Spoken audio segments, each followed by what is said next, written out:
네, 안녕하세요. 네, 마음 멘토 이송입니다. 이제 3탄이죠. 3탄. 저희 이제 강간과 관련해서 오늘 주제로 얘기를 나누고 있는데요. 여러분, 이런 것들 있죠. 왜 가만히 있었냐?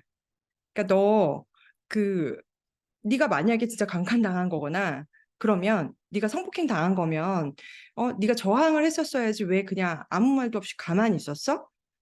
가장 이제 이야기를 많이 듣는 것들일 수 있어요. 그리고 본인도 그것 때문에 되게 혼란스러워 하시거든요. 그러니까 내가 만약에 이게 정말 강간은 맞는데 이게 술 마시고 이제 그렇게 이제 성폭행을 당했단 말이에요. 그런데 이걸 내가 그때 당시에 정말 가만히 있었다는 거예요. 그래서 그럼 나는 왜 가만히 있었냐? 본인도 그것 자체가 왜 나는 그냥 가만히 있었을까에 대해서 이해를 못 한다는 거죠. 그래서 오늘 그 주제를 가지고 여러분들하고 이야기를 나눠보려고 합니다. 네. 자, 방금 지금 제가 띄운 요 자료는 뭐냐면은 성폭행 피해자의 긴장성 부동화라 그래요. 이게 뭐냐면 사람이 긴장하면 어떻게 돼요? 몸이 얼어붙는다고 하거든요. 무운동, 운동이 안 돼요. 움직일 수가 없어요. 이거와 관련된 논문과 관련 자료들을 제가 그 근거로서 여러분들께 설명을 드리려고 합니다. 자, 요거는 뭐냐면 안나 밀런이 이제 연구를 한 내용인데요. 성폭행 중에 긴장성 운동이 외상 후 스트레스 장애나 심한 우울을 예측하는 반응이냐에 대해서 이제 연구했던 자료예요. 자, 그러면 그 자료에서 이제 보면은 자, 보세요. 사람들이 일반적으로 생각할 때 이렇게 네가 만약에 강간당했어 그러면은 저항을 했었어야지라고 생각을 한단 말이에요. 그런데 대부분요. 그런 어떤 극도의 위협이나 이렇게 그런 것에 이제 노출이 되면요. 긴장성 무운동으로 알려진 이렇게 자발적이지 않고 일시적인 운동 억제 상태를 나타낼 수 있다라는 거예요. 쉽게 말하면 사람이 긴장하면 가만히 있을 수밖에 없다는 거예요. 얼어붙는 거예요, 여러분. 갑자기 왜 웡 했을 때 누가 웡 했을 때 깜짝 놀라면 이렇게 가만히 있잖아요. 이거 뭐지? 머리로서는 계속 돌아가요. 이거 뭐지? 이거 무슨 일이지? 내가 지금 무슨 일을 당하고 있는 거지? 만약에 예를 들어서 조직 내었다. 아, 난 진짜 이제 끝났다. 내 회사 생활은 끝났다. 나 조직에서 이제는 이렇게 내 어떤 직장 생활이 끝나는 거구나. 또는 뭐 이런 이제 생각들은 머릿속으로는 계속 돌아가지만 몸은 움직일 수가 없다라는 거예요. 그래서 강간 중 강직성 부동은 이후에 어떤 외상 후 스트레스 장애나 심한 우울증을 예측할 수 있는 굉장히 매우 일반적인 하나의 어떤 반응으로서 의미가 있었다라는 것들을 이제 연구를 한 거라고 보시면 됩니다. 그래서 성폭행을 당하고 나서 1개월 이내에 응급 이제 진료소를 방문한 298명의 여성을 대상으로 이제 강직성 부동 척도를 이용해서 그걸 평가를 했더니 6개월 후에 189명의 여성이 외상 후 스트레스 장애나 심각한 우울증을 나타냈다라는 거죠. 자, 그래서 그 이 298명의 여성 중에서요. 70%는 굉장히 심각한 긴장 부동 상태를 또 보고를 합니다. 그리고 48%는 폭행 중에 극도의 긴장 부동 상태를 또 보고를 하게 되는 거죠. 그래서 여러분들이 가만히 있었다라는 것에 대해서 네가 즐긴 거 아니야? 그럼 말도 안 되는 이상한 소리에 절대 넘어가지 마시고요. 그게 하나의 증상이었다. 긴장성 부동화였다라고 이해를 해주시면 감사할 것 같아요. 그다음 그래서 요 이제 척도들에 대한 이제 설명들이 나와 있는 거고요. 그래서 마찬가지예요. 그래서 이런 이제 최근에 이제 또 논문들 중에서 어떤 긴장성 부동화와 외상 스트레스 장애, 그다음에 이거에 대한 어떤 심각성에 대한 이제 연구들을 이제 계속 메타 분석을 통해서 분석했던 자료들도 있고요. 마찬가지예요. 그러니까 긴장성 부동화는 성이나 어떤 신체적 공격에서 나타나는 굉장히 수동적이고 어쩔 수 없는 방어 메커니즘이라는 거예요. 학교 폭력 피해자예요. 근데 애들이 그러면은 밟아요, 발로. 얼굴을 때리고 막 발로 밟아요. 그럴 때 왜 너 가만히 있었어? 이거랑 성폭행 당할 때 성폭행을 당하고 있을 때 너 그럴 때 왜 가만히 있었어? 이거랑 같다라는 거예요. 성폭행은 여러분 폭행이에요. 폭행. 성폭행이잖아요. 그죠?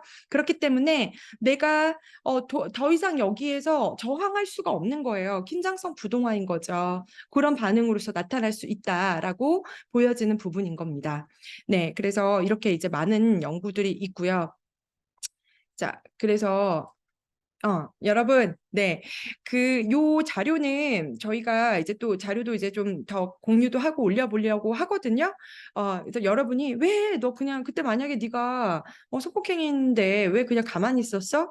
그거 뭐예요? 증상입니다. 긴장성 부동화라 그래요. 내가 너무나 극도의 긴장과 극심한 불안, 그다음에 두려움에 압도된 나머지 몸을 옴짝달싹할 수가 없었던 상태이다라고 이해해 주시면 감사할 것 같습니다. 네, 오늘 드디어 3탄이네요. 3탄 이제 마치도록 하겠습니다. 네, 3탄 마치도록 한다고 했는데 다음에 준비한 자료는 뭐냐면 어, 강간 외상 증후군에 대해서도 또 이제 준비를 했거든요.